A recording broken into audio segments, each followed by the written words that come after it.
Hello. Hello मेरे प्यारे प्यारे दोस्तों, आपका मेरे चैनल में स्वागत है। मेरे चैनल का नाम है रजनीकांत सिन्हा। ये यूट्यूब का चैनल है।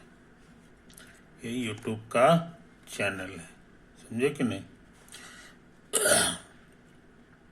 और मेरे वीडियो का टाइटल जो है, याद होगा, BIT टॉपर इन ₹500। 500 रुपया खर्च करना है मेरे दोस्त, और जिंदगी का लाजवाब सुख का भोग करो, है कि नहीं।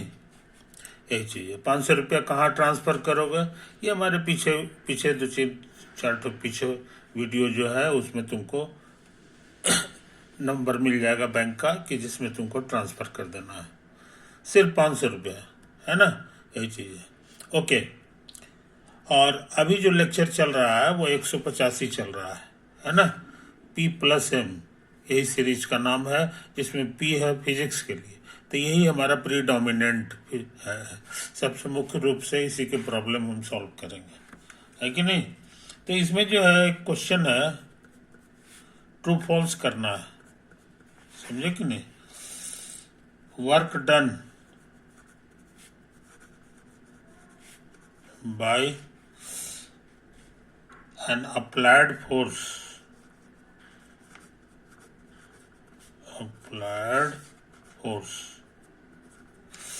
on a body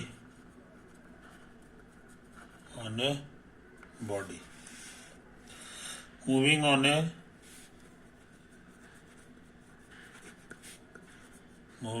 a rough horizontal plane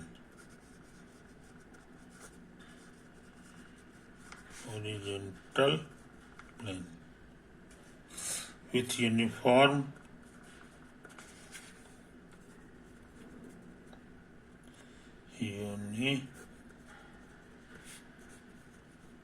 velocity. Uniform velocity is 0। समझे। ये ट्रू फॉल्स करना है कि ये सही बात है या गलत बात है, समझे। तो इस चीज को समझ लो। यही हमारा जो है ना ओरिजेंटल प्लेन है। और याद रहे ये मेरा रफ है। ये कैसा है सरफेस, तो ये रफ, यानी यहाँ फ्रिक्शन फोर्स लगेगा। एक बॉडी है ना, तो बॉडी हम लोग बना लें। यही हमारा कोई बॉडी है।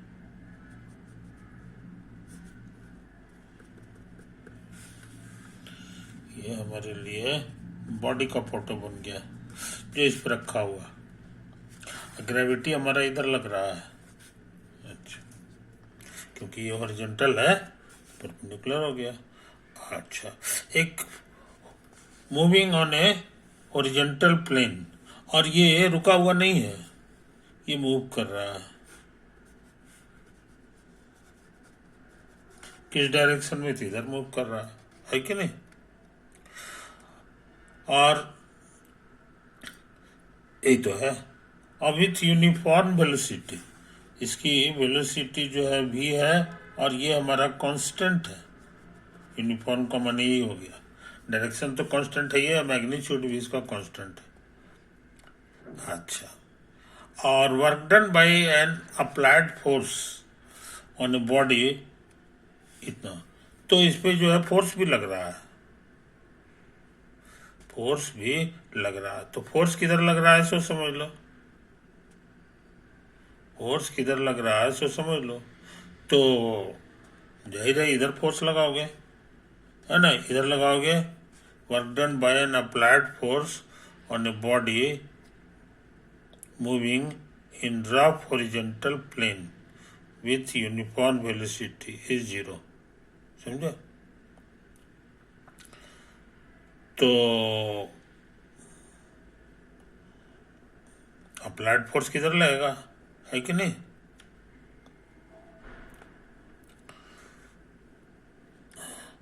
याद रहे वर्क डन कर रहा है ना अप्लाइड फोर्स द्वारा, और वो 0 है, तो मोशन तो इस डायरेक्शन में है, डिस्प्लेसमेंट इधर है, और फिर भी जो है वर्क डन 0 है। ये तभी पॉसिबल है जब फोर्स का डायरेक्शन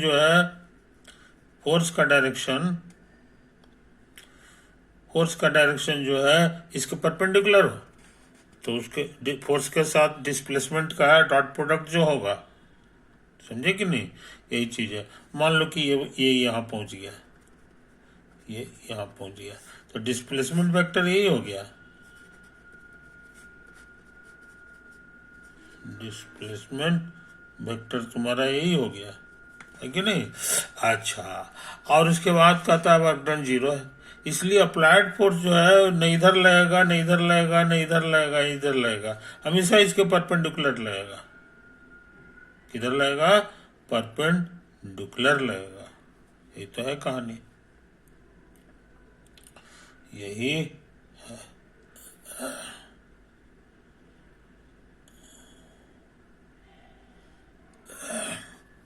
तो लगा दो, है ना, हम लगा दे रहे हैं इधर, यही है अप्लाइड फोर्स,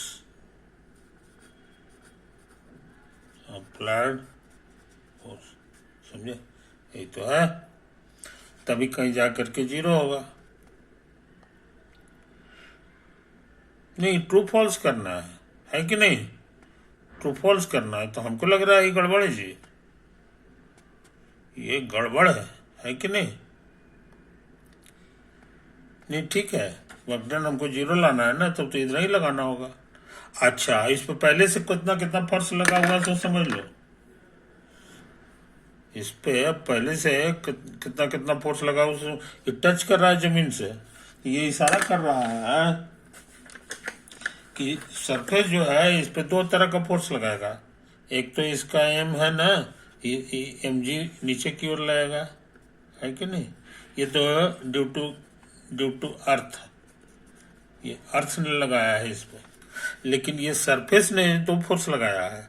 एक फोर्स तो ऊपर की ओर लगाता है, ये एन कहलाता है नॉर्मल फोर्स, और दूसरा जो है जिधर मूव कर रहा है उसके अपोजिट डायरेक्शन में फ्रिक्शन लगता है, इतना फोर्स लग रहा है, समझे, ये तो है कहानी। तो हॉरिजॉन्टली एक फोर्स लग रहा है बस, इसीलिए इधर एक्सेलरेटेड होगा, एक्सेलरेशन इधर होगा, और ये जो है ना ये कर रहा है कि नहीं, ये जो है इधर मूव कर रहा है, वो एक्सेलरेशन नहीं रहा है, ये कांस्टेंट फोर्स से मूव कर रहा है, तो कभी पॉसिबल नहीं है, ये इम्पॉसिबल है, समझे कि नहीं, ये इम्पॉसिबल है। जिधर मूव करता है फ्रिक्शन उसका उल्टा लगता है, तो इधर इधर ही नहीं लगेगा, तो इधर एक्सेलरेट हो जाएगा, समझे कि नहीं। इसीलिए ये हमको लगता है फॉल्स है, ये फॉल्स है, ऐसा हो ही नहीं सकता है, समझे कि नहीं, इस बात को समझ लो मेरे यार। अच्छा, अब इसी तरह की बात एक क्वेश्चन में और है, work done by friction, work done by friction, समझे कि नहीं, work done by friction on a body, on a body sliding down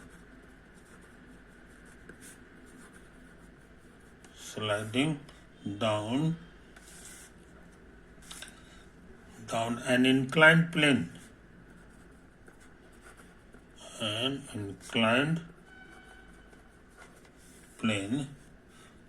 is positive, समझो, कोई दिक्कत। इसको भी हमको देखना है कि ट्रू है कि फॉल्स है कि नहीं, तो कोशिश करें। ये हमारा जो है हॉरिजॉन्टल प्लेन है, हॉरिजॉन्टल प्लेन है, और इसी पर जो है यही है हमारा इंक्लाइंड प्लेन, हमने फोटो बना दिया इंक्लाइंड प्लेन। इसके साथ जो है कुछ एंगल बनाएगा, इसको तुम थीटा नाम दे सकते हो, और इसी पे एक बॉडी जो है वो स्लाइड कर रहा है, नीचे जा रहा है, खसक रहा है, यही वो बॉडी, ये है हमारे लिए बॉडी।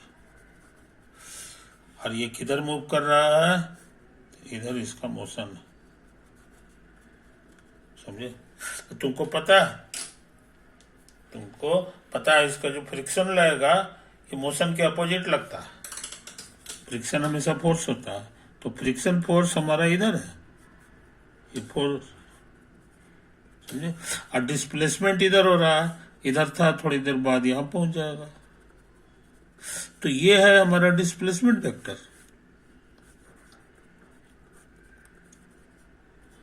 डिस्प्लेसमेंट वेक्टर है और फ्रिक्शन ये है, तो दोनों का डॉट प्रोडक्ट करेंगे,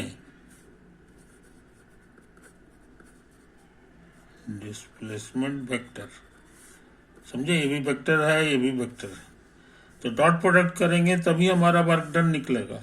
यही कहलाएगा work done by friction, work done by friction. तो फ्रिक्शन जो भी होगा राम राकेश लिखोगे, डिस्प्लेसमेंट जो भी होगा वो लिखोगे, और कॉस थीटा लिखना पड़ता है, दोनों के बीच का एंगल। तो यहाँ एक का डायरेक्शन ये है, एक का डायरेक्शन ये है, तो बीच का एंगल 180 डिग्री हो गया। तो कॉस 180 और कॉस 180 -1 होता है, ये -1, तो ये निगेटिव नंबर आ गया, तो वर्क डन निगेटिव होगा। और यहाँ क्या लिखा है, पॉजिटिव, इसीलिए ये भी फॉल्स ये भी फॉल्स है, समझे कि नहीं। तो मोटा मोटी याद रखो, फ्रिक्शन फोर्स जो होता है वो कभी निगेटिव कभी पॉजिटिव वर्क नहीं करता है, फ्रिक्शन फोर्स हमेशा निगेटिव वर्क करता है। नतीजा क्या हुआ जनाब, ये फ्रिक्शन फोर्स का एग्जाम्पल दिखा दिया कि देखो कैसे निगेटिव काम करता है कि नहीं। तो ये चीज, तो नतीजा क्या हुआ जनाब, कि मान लो कि यही कोई पाथ है और ये यहां से यहां चला, कोई पार्टिकल है कि नहीं, ये जो है यहां से यहां चला, तो यहां फ्रिक्शन फोर्स भी लगेगा। तो work done by friction force क्या होगा, ये अभी सीखे, निगेटिव है। Work done by friction force ये हमेशा निगेटिव होता है। और मतलब कि कह दो कि फ्रिक्शन और गुना डिस्प्लेसमेंट या dr कह दो, ये हो गया, ये तुम्हारा निगेटिव आ रहा है। और टोटल वर्क डन कितना होता है, total work done by friction जो होगा, वर्क डन जो होता है वो सिग्मा लगाना पड़ता है, तब फ्रिक्शन और dr पूरे पाथ के लिए, फ्रॉम ए टू बी, समझे। और याद रहे ये जो है नंबर ये हमेशा निगेटिव है, तो ढेर सारा निगेटिव को जोड़ना है। तो ढेर सारा निगेटिव जोड़ने पर कभी भी आंसर जो आएगा वो निगेटिव ही आएगा। जीरो तभी आता है जब कुछ प्लस हो कुछ माइनस हो, यहाँ तो सब के सब निगेटिव है क्योंकि फ्रिक्शन फोर्स है, समझे कि नहीं। तो निगेटिव निगेटिव मिलकर निगेटिव होगा, यानी वर्क डन कभी जीरो आ ही नहीं सकता है कि नहीं। तो नतीजा ये है कि मान लो कोई लूप है इसके चारों ओर जो है घूम जाना है, तो वर्क डन बाय फ्रिक्शन जो होगा पूरे लूप में, work done by friction along A loop, ये हम निगेटिव आएगा, यानी जीरो कभी आ ही नहीं सकता है, जीरो कभी नहीं आ सकता है। और कंजर्वेटिव का लक्षण है, कंजर्वेटिव फोर्स जो है उसका लक्षण होता है कि वो लूप के अराउंड वर्क करोगे तो जीरो आना चाहिए, है कि नहीं। यही साबित कर दिया कि friction is not a conservative force, friction is not a conservative force, समझे। यही चीज तो है, तो कंजर्वेटिव नहीं होता है फ्रिक्शन, इसीलिए फ्रिक्शन जो है ना, उसको कहा जाता है डिसिपिटेटिंग फोर्स। समझा? ये जो है ना, एनर्जी को बर्बाद करने का सबसे इम्पोर्टेंट तरीका है। ये एनर्जी ना बर्बाद करे, कम से कम बर्बाद करे, इसी के लिए ग्रीस लगाया जाता है मशीन में। समझे कि नहीं? तो बहुत इंपॉर्टेंट चीज तुम सीख लियो, बहुत इंपॉर्टेंट चीज तुम सीख लियो, है कि नहीं? तो ये सवाल तो बन ही गया, साथ साथ हम लोग कुछ और बढ़िया बढ़िया चीज सीख लिए। नेक्स्ट, अब जो है हम एक जरूरी काम करना चाहते हैं। तुमको सिखा दिए हैं, let F B A force. Suppose, या फिर फोर्स मत कर दो, field of force, field of force. समझे? Suppose there exist a function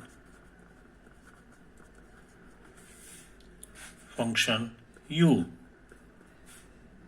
3 variable का है, ये स्केलर वैल्यूड फंक्शन है,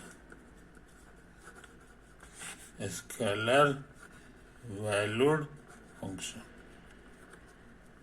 such that इसका पार्शियल डेरिवेटिव x के रेस्पेक्ट में, फिर इसी का पार्शियल डेरिवेटिव y के रेस्पेक्ट में, इसी का पार्शियल डेरिवेटिव, इसको जो है आई जे के से गुना कर दो, आई जे के, और फिर जोड़ दो। समझे? अब ये वेक्टर हो गया, दिस इज ए वेक्टर। तो ये वेक्टर और ये भी वेक्टर है, ये भी वेक्टर है कि नहीं? ये दोनों के दोनों में ये रिश्ता हो, इसका निगेटिव इसके बराबर हो, है ना? इस तरह का अगर फंक्शन मिल जाता है, कभी मिलेगा कभी नहीं मिलेगा, अगर मिल जाता है then we say that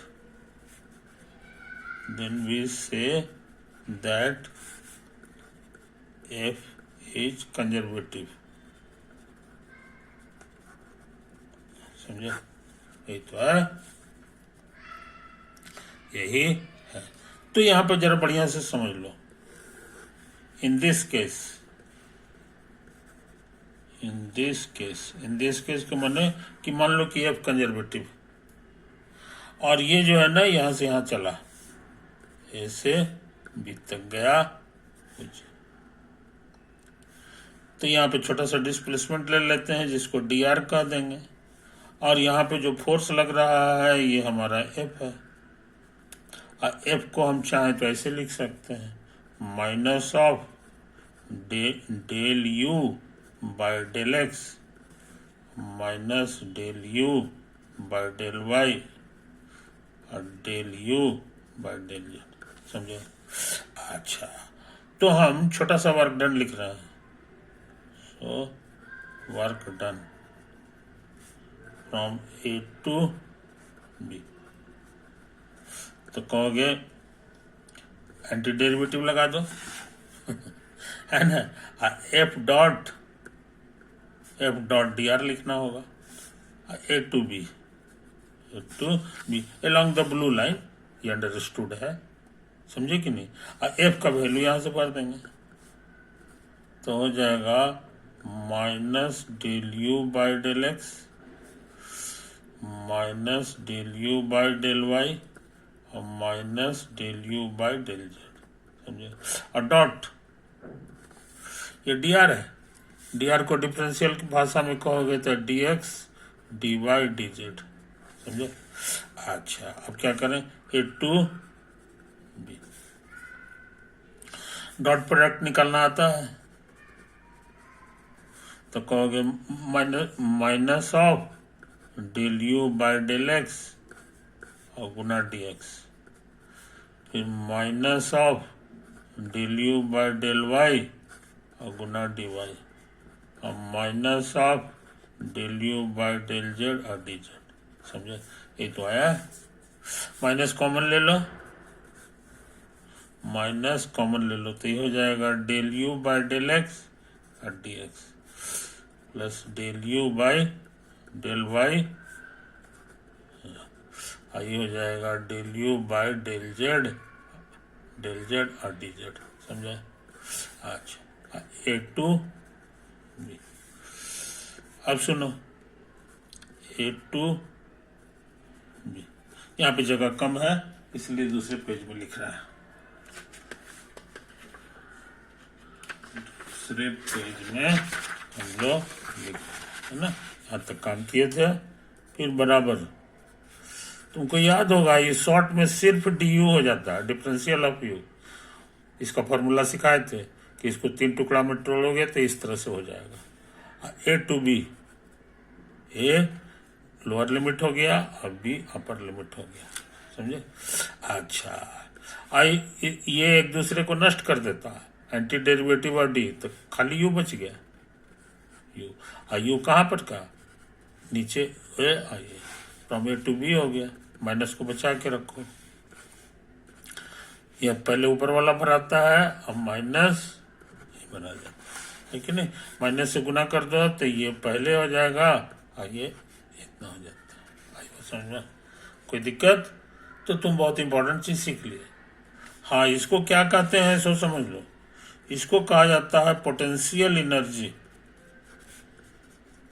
potential energy of the particle eight, इसको हम लोग बोलते हैं, समझे, पोटेंशियल एनर्जी। और उसी तरह से इसको क्या बोलेंगे? ये है तुम्हारा पोटेंशियल एनर्जी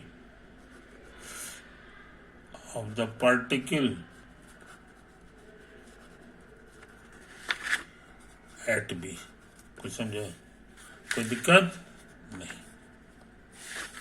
जल्दी में रहेंगे तो लिखेंगे पोटेंशियल एनर्जी एट ए, और इसको लिख देंगे potential energy at B.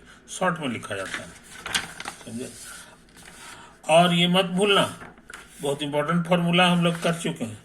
Work done from A to B, work energy theorem का कहना है कि होता है काइनेटिक एनर्जी फाइनल, फाइनल माने बी पर का, minus kinetic energy at A.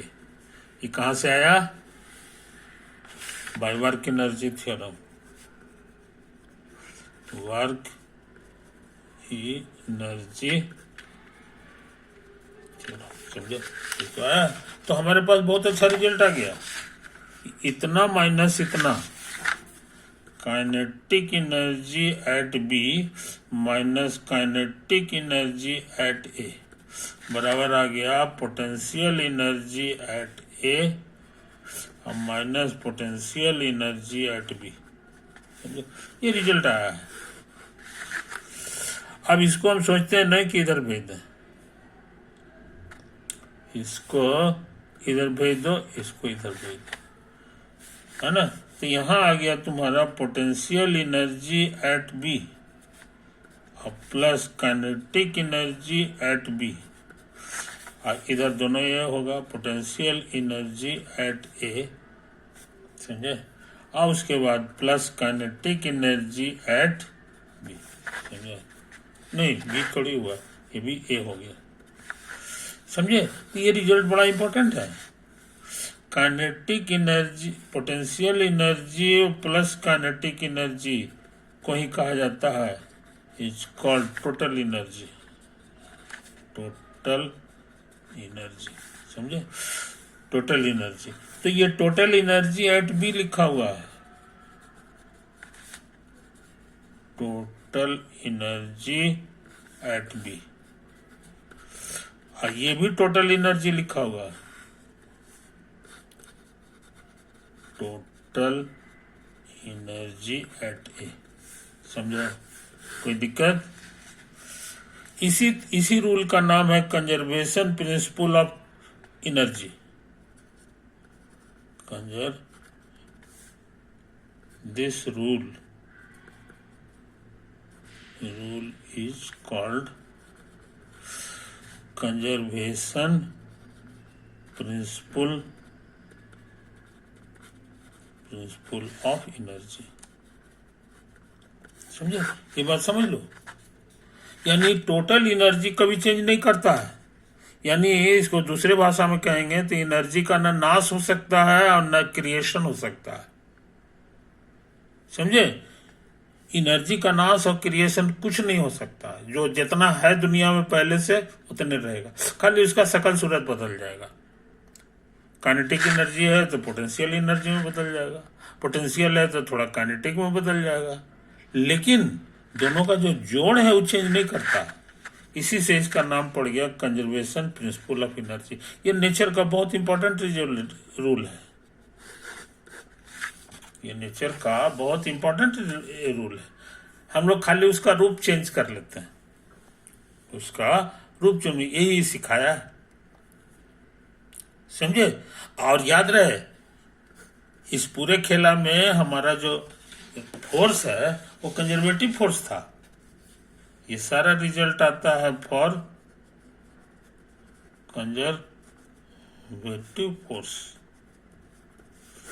और फ्रिक्शन जो है, तुमको पता है कि friction is not conservative, not conservative, conservative नहीं होता है, इसीलिए वहां फेल कर जाता है। इट फेल्स और फ्रिक्शन में फेल कर जाएगा क्योंकि वो कंजर्वेटिव होता ही नहीं। यानी कि शुरू में जितना एनर्जी रहेगा, अब अगर फ्रिक्शन फोर्स काम किया तो एनर्जी को कम कर देगा वो, है ना। तो पूछोगे कि तो बाकी एनर्जी कहाँ चला जाता है, तो उसका शकल बदल जाता है। छू के देखोगे तो देखो गर्म हो रहा है। मशीन में फ्रिक्शन अगर बढ़ जाएगा, है कि नहीं, तो तुम छू के देखो। न विश्वास हो तो तुम ये अपना कार है ना मारुति, तुम चला लो और हैंड ब्रेक लगा दो। हैंड ब्रेक लगा, अब आधा किलोमीटर चला दो, ज्यादा नहीं 1 किलोमीटर चला दो बस, है कि नहीं। हैंड ब्रेक के साथ हैंड ब्रेक लगा हुआ है, तुम गाड़ी चला दो। उसके बाद जो है गाड़ी रोक करके आप पीछे जो चक्का है ना उसमें जरा सा हाथ लगा दो, हाथ जल जाएगा, इतना गर्म हो जाता है। तो गर्म क्यों हो जाता है, वहां आग थोड़ी है, वहां आग तो कुछ है नहीं, फिर भी गर्म हो जाता है। इसलिए क्यों रगड़ाते रहता है, रगड़ाने से जो है घर्षण जो होता है वो उससे जो है गर्मी पैदा हो जाती है। उसका मेन कारण क्या है कि एनर्जी जो है बर्बाद होते रहता है वहां पे। तो चेंज कर रहे हैं, एनर्जी तो बर्बाद होता नहीं है, खाली उसका शकल बदल जाता है। तो हीट भी एक एनर्जी ये हो गया। इसी बहाने ये भी जान गया है साइंटिस्ट लोग कि हीट जो है वो एनर्जी है। जैसे हाथ को रगड़ो, है कि नहीं, तो हाथ को रगड़ो में जो है फ्रिक्शन लगता है, तो फ्रिक्शन है तो देखो हाथ गर्म हो जाएगा, है कि नहीं। तो ये चीज है। तो उस एनर्जी जो है चेंज बर्बाद तो नहीं होता है, लेकिन उसका रूप बदल जाता है। तो ये बहुत इंपॉर्टेंट चीज सीख गए मेरे यार। ये वीडियो जो है हमारा, हम चाहते हैं कि अब यहीं पे इसको एंड कर दें, है कि नहीं। ओवर।